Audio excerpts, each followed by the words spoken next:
Good afternoon and welcome to today's CERIAS Information Security Seminar from Purdue University. Our speaker today is Jeremy Rasmussen. Mr. Rasmussen is the Manager of Information Security Solutions for Cypress Electronics.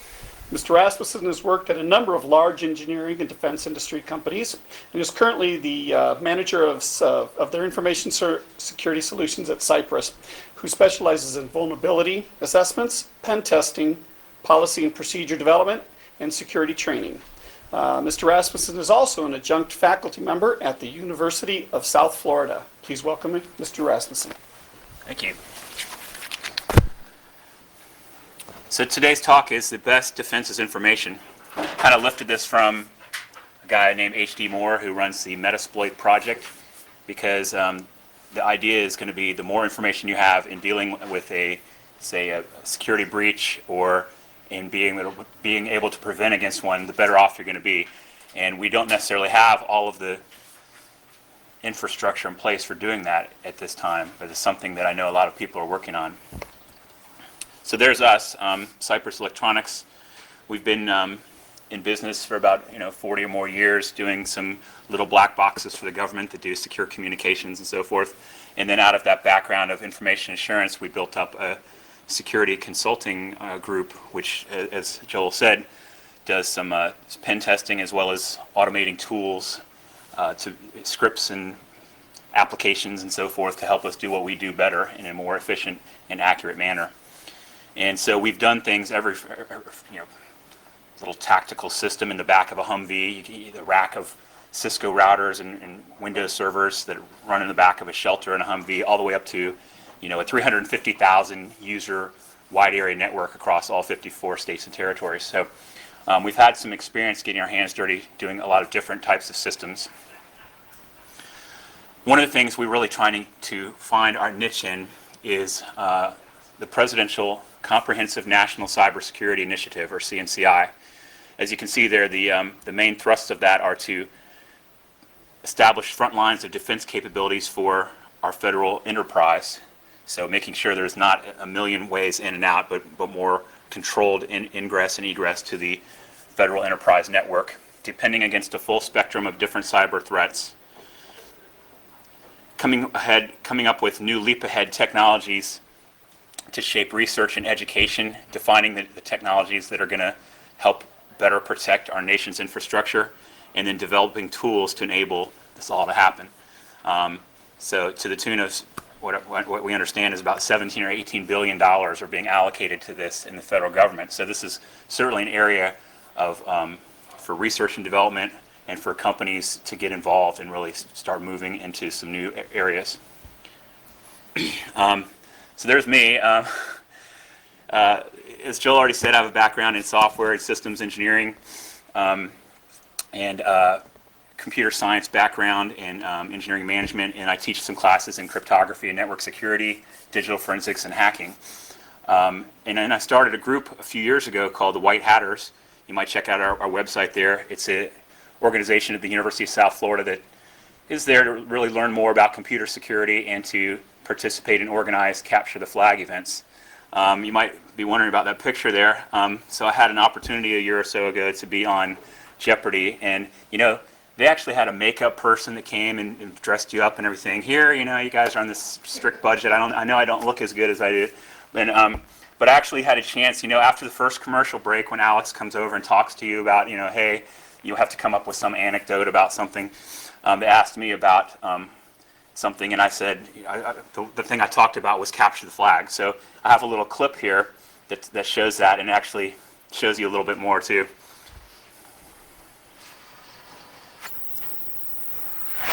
Welcome back. Jerry Rasmussen is from Lutz, Florida. Good news for you. Well, good news of a sort, I suppose. Our researchers did some checking on your response of hooves a little while ago in that awful French food category. And by golly, there are some recipes which use the actual hooves. Yes, it's delicious. So you're getting $1,600, and I'm not sure I ever want to go out to dinner with you. However, tell me about something else. You competed in a world championship in hacking. Are you a horse rider? Not that type of hacking, Alex. Oh, what? We have a group. We're computer security experts, and we got together a group at the University of South Florida, and we do organize capture the flag events where you have vulnerable systems and you try to get their flags and you try to protect your flag from them. So the largest contest in the world is DEF CON out at Las Vegas every year, and our goal is to be the best in the world someday at that. We're not the best in the world right now? Well, our team isn't yet, but somebody is. I hope an American team is the best in the world to I think the protect reigning us. champions are American. Okay, Yes. well, that's good news. Cutting to the end, the best part, in my opinion.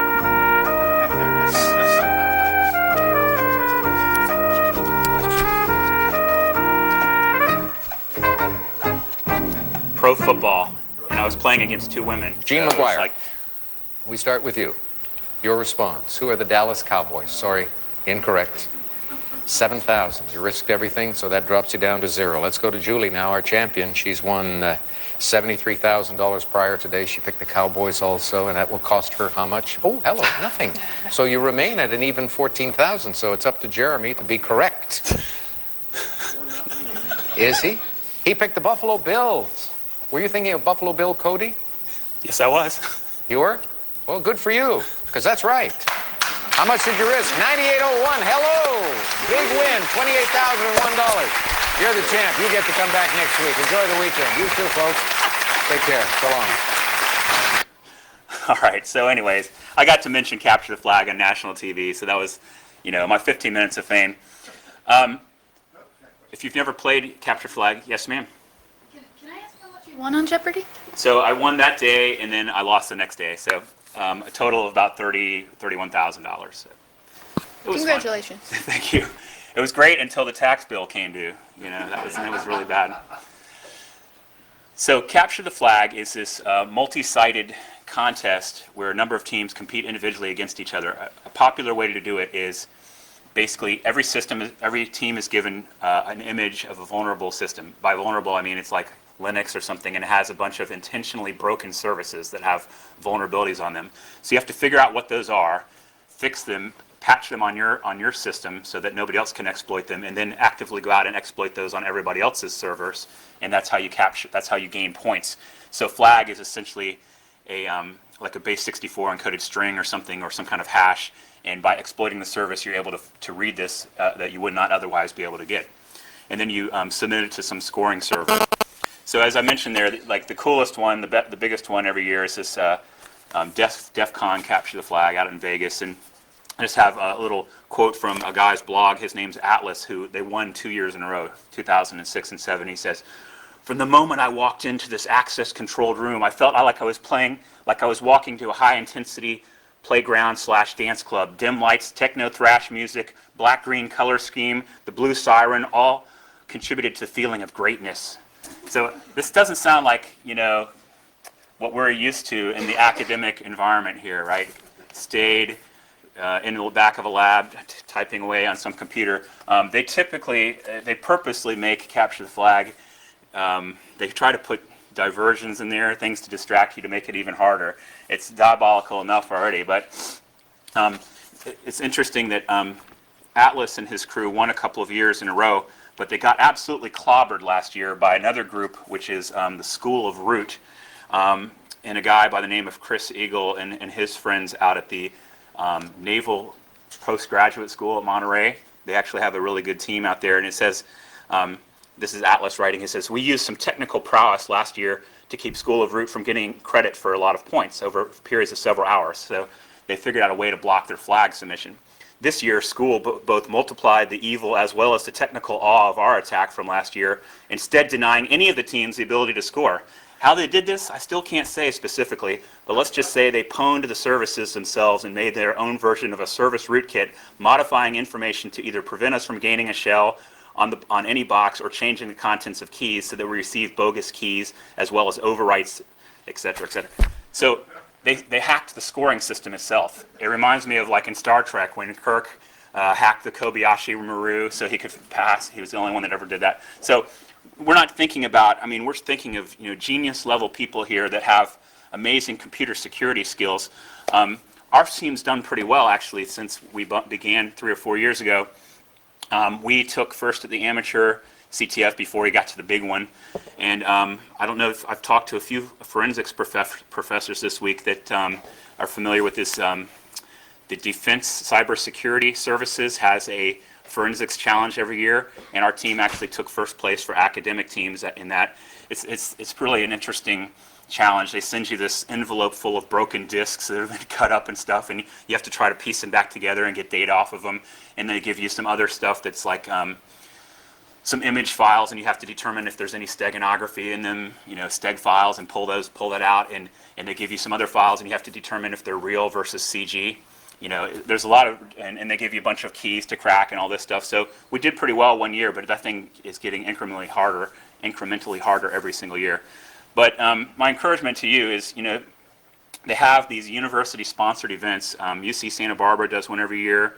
The Cypher 2 in the Technical University of Aachen, Germany, does a Cypher competition every year, and of course the granddaddy at DEF CON every year. And I encourage you, this is really a way to learn a ton of stuff in a relatively short time. But you can't just learn at the event. What it does is it spurs you on to go self-study and learn even more. You need a lot of screen time, as they say, to get better, just like with any endeavor. Mountain climbing, mixed martial arts, card counting, whatever you want to be good at.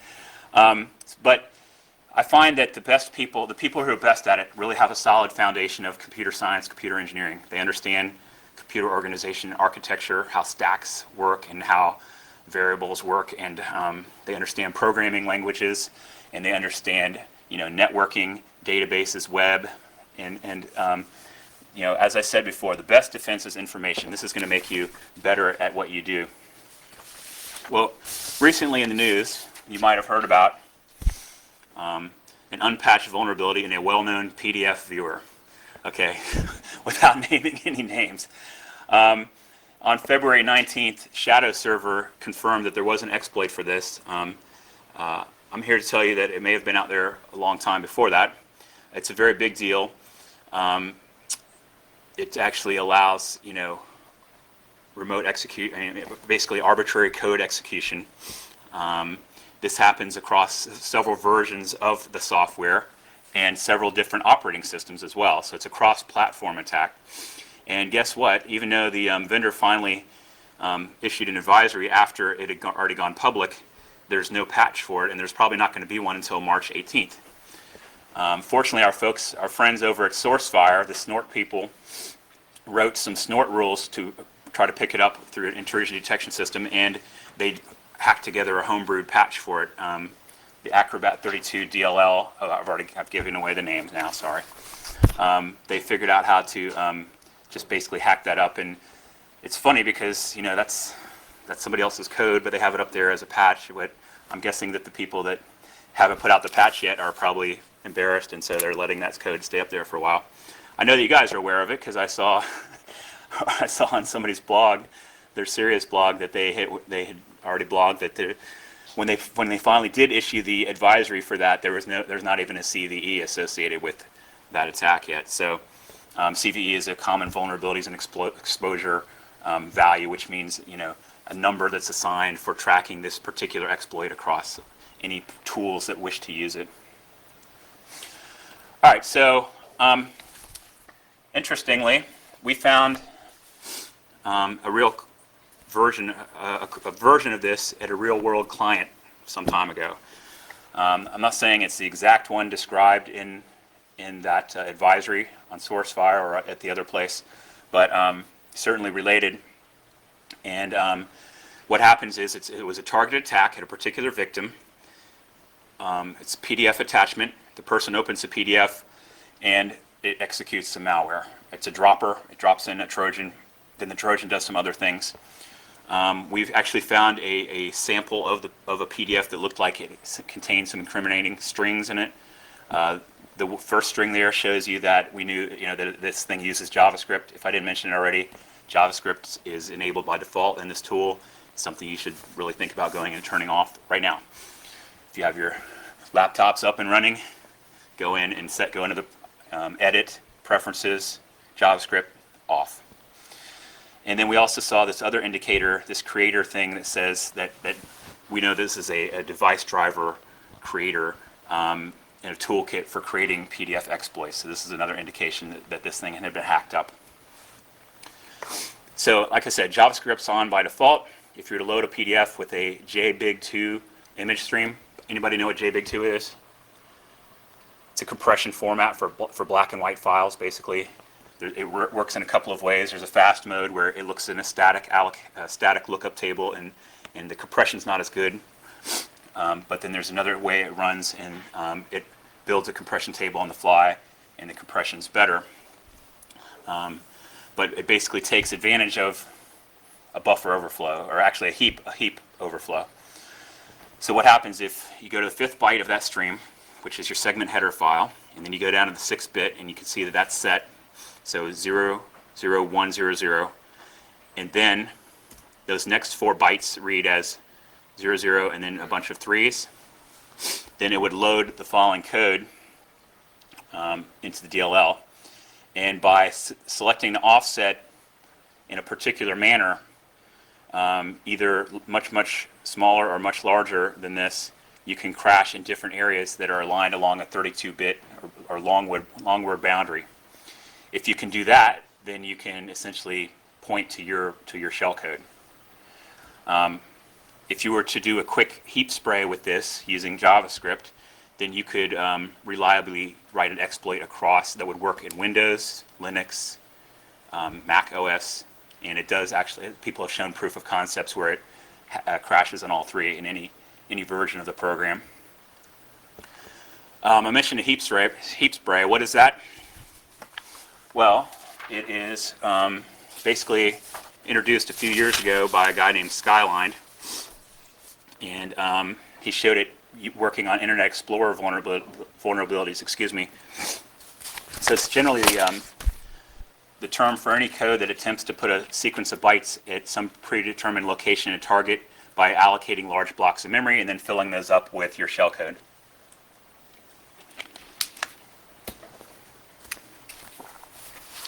So you can land a heap spray when the vulnerable program does a jump or a call into an invalid memory location. Of course, there's a couple of locations, a couple of limitations here. The range has to be, it can't just be, it has to be within the possible heap range for the process. It can't be anywhere in the DLL virtual address space or somewhere in the process environment block. It has to be within the heap range address space. And it can't be higher than 7 FFFF, because that's then you're running in kernel address space, and you'll get a seg fault and nothing will happen.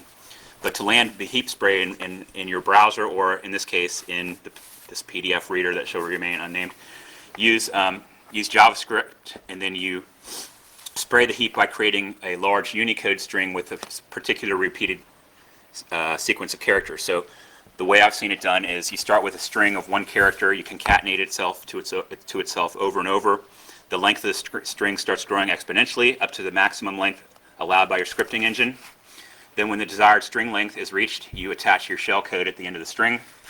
And then the heap spraying makes copies of the long string and the shellcode and stores those up in an array up to the point where there's enough memory has been sprayed to cover anywhere that the exploit targets. Jeremy, Yes, sir. so something like NoScript, you can selectively turn off JavaScript for certain websites. Does that get defeated by this? Because once you've downloaded this file, you're not running a script on that from that site, right? Okay, are you asking for the Acrobat Reader program or for your Internet Explorer or what? For the browser. Okay, so for the browser, yeah, it's really a hard choice to turn off JavaScript in your browser, because you're gonna break functionality on most any site you go to. But maybe set it to prompt, and then you decide whether or not you want to go on. I can't think of a good reason not to turn it off in Acrobat, however. So in this case, if this thing loads up in Acrobat, it'll just crash the program and nothing bad will happen. So that's a good question.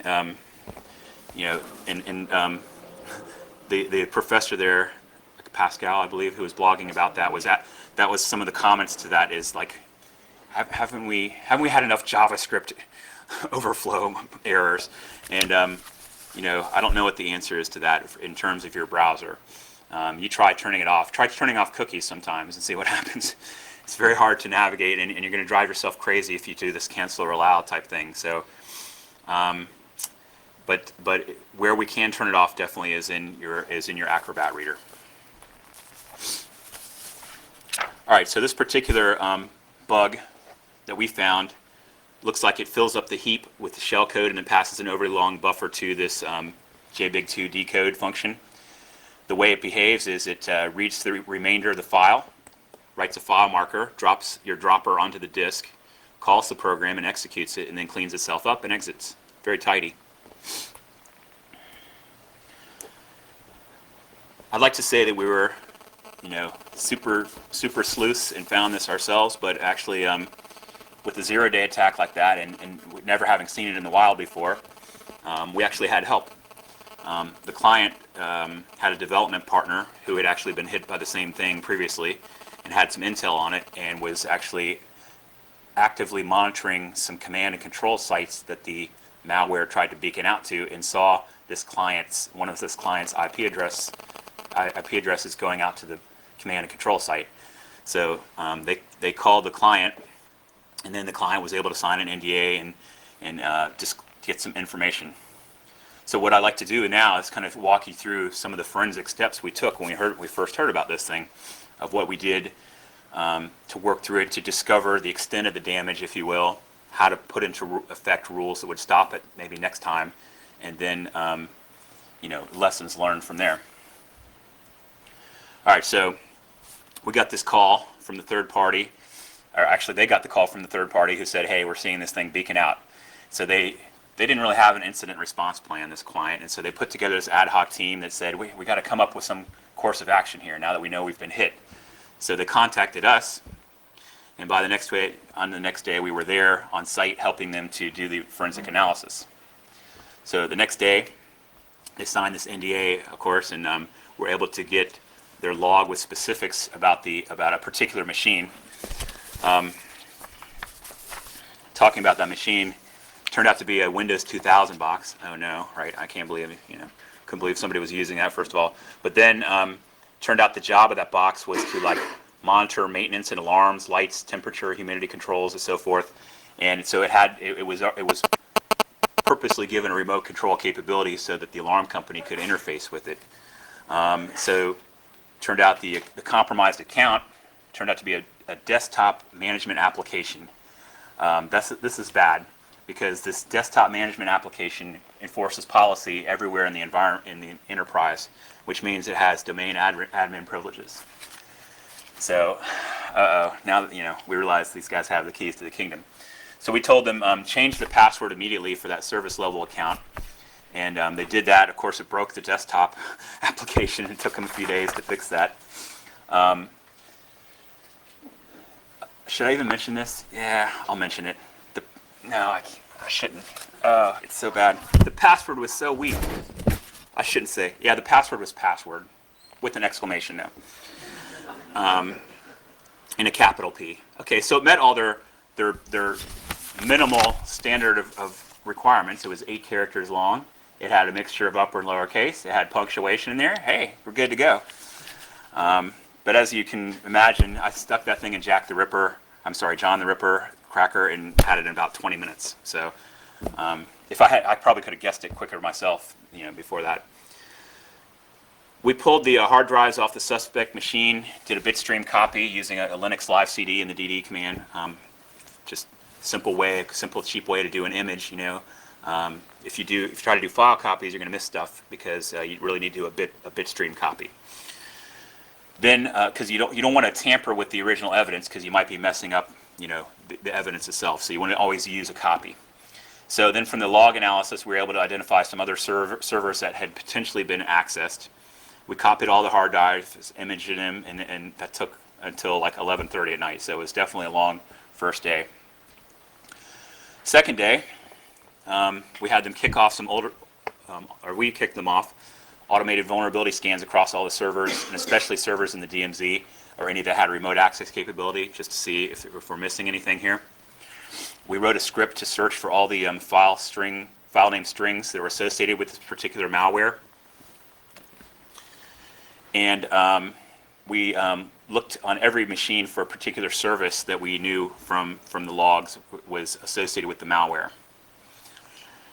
This is a bad time. When we were out there looking around for things, we found a cache of files called temp.temp, a large cache, 94 megabytes in size, and it contained, as you can see there, I've changed all the names of these files, but essentially you get the gist, is that advanced products, board of directors, corporate restructuring plan, economic financial forecast, basically all the company jewels.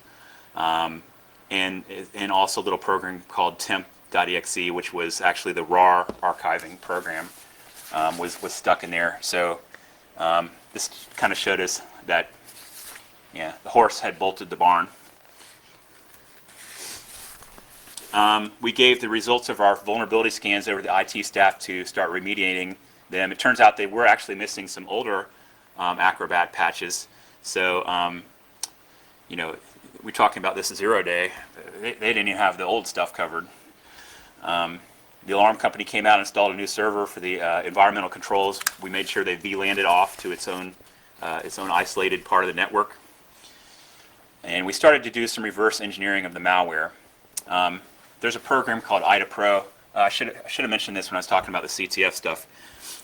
Capture the flag has really gone far into the difficult and ethereal stuff lately with basically what they'll do is one of your vulnerable services, or at least some of them, will be binaries that are compiled with no debug symbols, and you have no idea what they're supposed to do.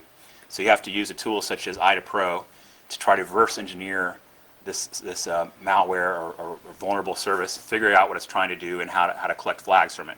So we use the same approach here. Of course, when I started up the thing, I immediately found that the code had used some obfuscation techniques because I got these subprogram analysis failed errors.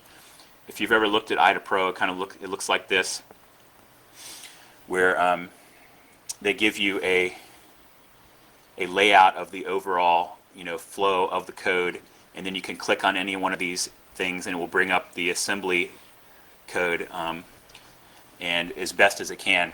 Now in this case, like I said, what we found is that it was probably packed because I didn't see any. We knew that there was particular IP address things this thing was beaconing out to, but we couldn't see those in the binary. So, but something I did see in the binary was just doing a strings on the binary. I could find some Mozilla headers, so I knew that was probably being used to disguise as traffic. So this thing is just using port 80, right? Looking like a regular web user. Figured the exploit was probably written in assembly because the strings were referenced in line, not in the data section. If you know how code's laid out, this was an interesting case. With all the code and data intermingling, I knew we were going to have to do some deobfuscation. So what I really wanted to do is figure out how this thing works. If it does anything besides go out to this command and control site, like does it try to spread itself, and maybe how to come up with a signature to stop it. So while we were continuing the reversing activities, we also just did, okay, let's fire this thing up in a clean install of a PC and see how it works. And we saw that these executables and DLLs were running. We ran like regmon, procmon, filemon to see exactly what was happening. Like I said, it opened a hidden process of Internet Explorer. It looked like it was configurable to beacon out at various times. And then just sticking a sniffer on the machine, we could tell that it was trying to get out to certain ports over port 80 and certain websites. And I just erased those there just because of the NDA, I can't disclose those. After coming up with this information, we finally got the sysadmin to write some rules to block the ingress and egress on those sites. Bless the hearts of these guys. They're overworked. They've got so much to do. Security is just another hat they have to wear. And so, it took at least 2 days before they finally got some. We told them this is probably the first thing we want to do is write some rules to block this stuff. But so it took them 2 days to get those rules written for the firewall. All right, so not much happened on Saturday. That was our day off, and then except about in the middle of the night, I don't know what I was doing up at 1 o'clock on a Sunday morning, but one of the sysadmins got an alert that after setting up these rules that somebody was trying to beacon out on one of the known URLs, and it was trying to copy data from a shared file server.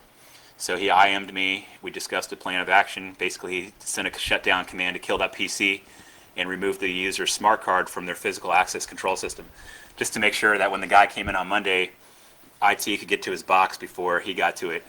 The guy wasn't very happy, by the way. He got to work first on Monday and couldn't get into the building and wasn't sure what was going on or if he still had a job. So anyway, that got taken care of.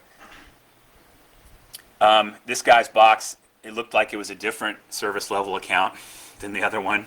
This was the backup server, okay? Another domain admin credentialed account. All right, so immediately we changed the credentials on that one. So on Monday we pulled that guy's PC and looked at the image suspect drive. We imaged the suspect drive and started doing some forensic analysis on that. Had another follow-up meeting with this third party.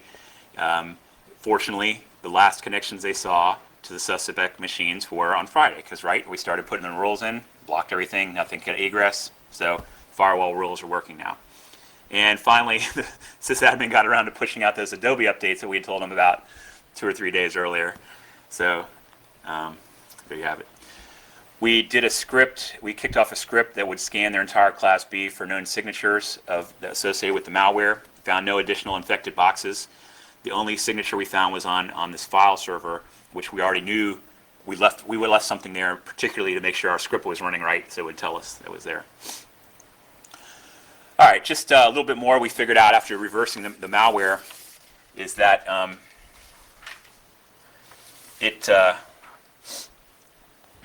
let's see. It looks like it does mostly gets. There's a curious lack of puts. So we're trying to think about exactly how this thing works. Okay, so if it's a get, it's getting like the login page, but you have to do a put in order if you're doing a user ID and password to log in. So we continue to puzzle about that, but I don't know if I've ever gotten to the bottom of that or not. There was an attempt. The code attempts to delete itself. Maybe we were able to stop it. Basically, let's see.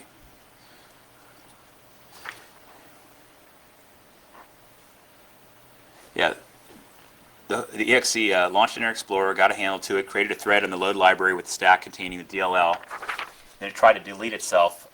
But you can't, once you've linked to a file, you can't delete that file while you're still running. So we must have gotten to it before it was able to delete itself. That's why we still had this specimen. So we figured to keep this thing from being infective, make sure that all these machines are only using non-admin accounts. Well, that wasn't the case. And then deny debug rights to all the accounts. Okay. And then we also found out the malware had the path to Internet Explorer hard-coded, so maybe if we just moved the binary around, it would break future versions of this malware. The malware also did a few other things. It looked for cached passwords. Whenever you try to log into a server, you locally cache your password. You can turn that off with one quick little security setting in your local security policy, but by default it's turned on. And the third party that we were speaking to was saying that they think that those attackers have a really strong cracking capability. So, no doubt, as soon as they were able to get the cached passwords for the local for the admin accounts, domain admin accounts, they were able to break those very quickly. It also goes out and looks for other unpatched systems on the network, and it tries to create a guest user for backdoor at a later time. All right, so the question is, what can we do to create signatures for this thing? Well, the answer is not that much, because if you try to say, okay, well, I'm going to look for a particular string of files or registry entries, all I'm going to do is find an already infected system, so it's not going to help me prevent against future attacks. And also, you have to imagine that this malware is going to polymorph over time, so they're not going to use the exact same names for temp files, right? They're going to change those every time they spread the infection. So signatures, not so much. Probably looking to other areas. Question is, where did this thing come from? This is still open for speculation, but I have a theory on that. I found a thing called Ghost, which is a rat. Depending on whom you ask, a rat is either a remote administration tool or a remote access Trojan. Okay, and I found variants of this Ghost toolkit have some very nice features, such as encrypted communications, a command parser for doing command and control, and so forth.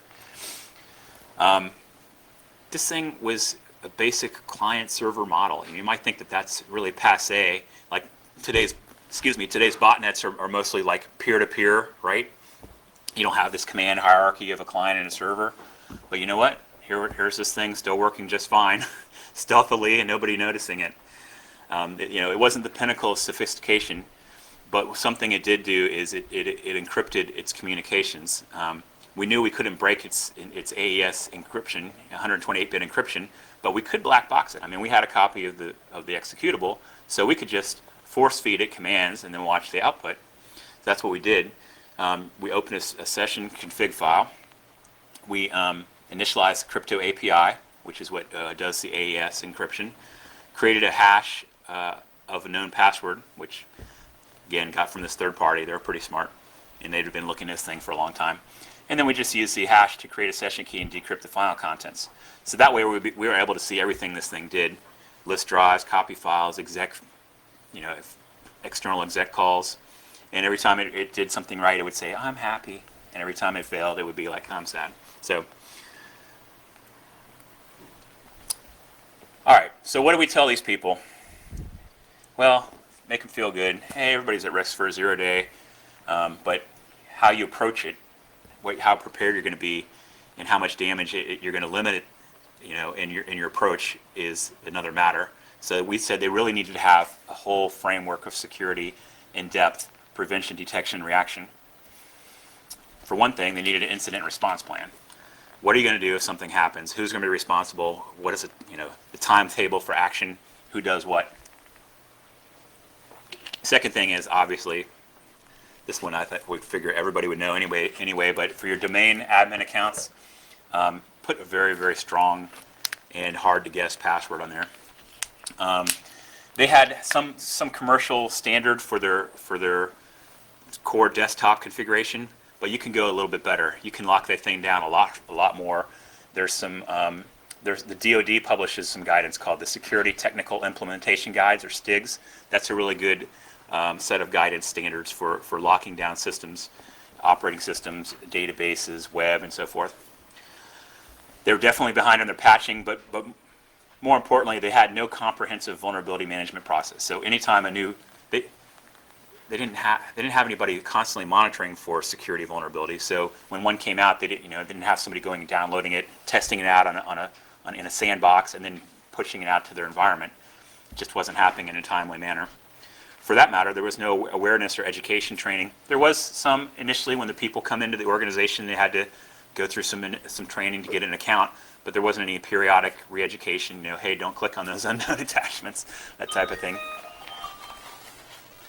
And the other thing I mentioned is they didn't really have a dedicated security resource. So this was just one of many duties that their IT admins had to do, which is really a conflict of interest if you think about it. Your security person is supposed to be sort of doing checks and balances on what the people doing the configuration are doing. It can't be the same person doing both. So they had some of their external connections were forced through the DMZ, but others were not. So we advised them, hey, this is really dangerous in the case of this alarm box. You want to definitely isolate that thing, put it out in its own VLAN. They had no host-based IDS. Host-based IDS is what maybe Tripwire or some sort of tool like that would, you hash all your important system files, and then on a periodic basis you go back through and you rehash them and compare those against what's stored in a database, and if there's a change, then somebody's dropping rootkits on you. So they had none of that capability. They had, like I said before, blocking mobile code, or you're going to get everybody screaming if you say turn off all JavaScript, but at least push out something to turn off JavaScript in your Acrobat. They had a comprehensive IA vulnerability assessment probably about 4 or 5 years ago, but that's a little bit long. So maybe we advised them they needed to do that on maybe an annual basis, or at least every couple of years.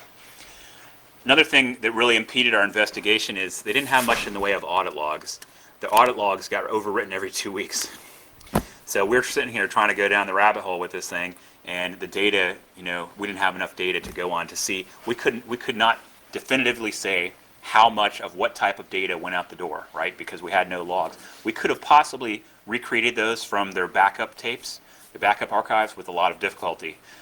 But in general, we advise them with some ways to run some scripts and go and grab those on a periodic basis and then store them off, and before you overwrite them. And then, of course, just grabbing the audit data doesn't do anything if nobody looks at it. They needed to have some tools in place so somebody could parse through those and make sense of them and see if something malicious was happening. Because, to be honest, if they saw that the temp.temp 100 meg file going out containing all kinds of vital data to the company, and it was going out to some unknown website, log review might have been able to pick that up. Back to that issue of disclosure we mentioned a little bit earlier. Here's a question for you. Is there really a good reason to disclose a vulnerability to the public if there's no patch and there's no evidence of the exploit in the wild? You would probably have a hard time convincing me of that. But once it's out there, makers of antivirus and tools, IA scanners, IDS, IPS really depend on some of that detailed vulnerability data to be able to update their products and create signatures and so forth. So you might think, okay, well, antivirus vendors probably have a lot of their own raw data that they collect anyway. That's probably true. But I bet a lot of them go to places like Millworm, which has exploit code, and Bug Track and Full Disclosure, and places like that in order to get the latest and greatest information so they can update these tools and make everybody safer. The bad guys already have the information, right? It's the good guys that don't have it if you're not disclosing. So at this point, I think the best strategy for us as the information assurance community is to really raise awareness about the vulnerabilities that are out there, try to get everybody as much relevant information as possible, and apply pressure on those vendors to get patches out quicker. How does this all fit back into the CNCI that we mentioned earlier?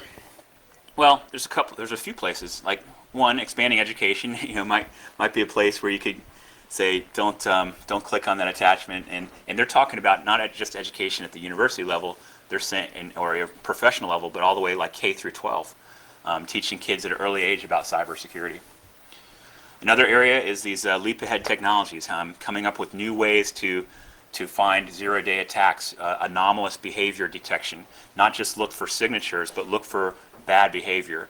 A program that tries to do a delete star.star on your file system, probably not an allowable behavior, right? So things like that, you're trying to look for something, maybe you haven't seen a signature of it before, but you know that you should block that bad behavior. And then another area is this one right here. If we had a really good way to get together and connect and share cyber threat information, of course minus attribution, we don't want to embarrass anybody, I think we could be on top of these things a lot quicker. We know that this third party, who was a partner with this other company, had known about this particular attack for a long time, several months. And had they been able to share this information earlier, if there was some kind of consortium or something that they're in, this company would have been able to put the protections in place to have avoided the whole attack. So some final thoughts here. I say the best defense is information. Like I said, knowledge of this attack had been known for a long time before our client was targeted. The underground is really good at sharing information. But we're not. The white hat community, information assurance practitioners are not. Why is that? So we really need this system. InfraGuard is a good start. That's an FBI and industry cooperative engagement where we're trying to get together and share data, but we need to take InfraGuard a step further. We really need to have some kind of maybe nationalized database where you can authenticate to this thing and you can share threat and vulnerability data in a timely manner so it can get out to the people that need to have it, and they can update their systems accordingly. All right, there you go, a real world example, and hopefully you'll help us as future security practitioners be able to implement this and bring it to fruition. Any questions?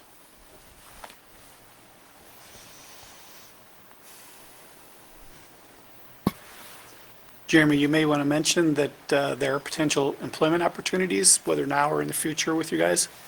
Absolutely. So talked about Cypress Electronics. We're down in Tampa, Florida. Sunny Tampa, 70 plus degrees down there today.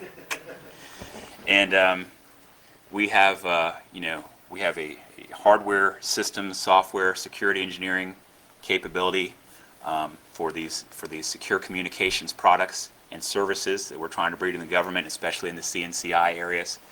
And we have a large manufacturing and production capability as well. So if you have a desire to work in that area and bring your skill sets, your knowledge of computer engineering and computer science, IT, and bring it to bear, working in some exciting areas and helping shore up our national infrastructure, then we'd love to talk to you. And my director of engineering, Hal's right back there. He'll take your resume on the spot. Any other questions? Was the server located in Russia? Excuse me? The servers, the command and control server, is that the same one that I think maybe 2 years back there was some buffer overflow, same Adobe buffer overflow attacks, and the command and control servers were from Russia. So are I'm not they at the same guys? I'm not at liberty to say about the nationality that we think was behind the attack, but it did appear to be a nation state trolling for information on future products and strategy and company direction. And that was it was a widespread attack. This was not the only person targeted, but I can't say who. Okay.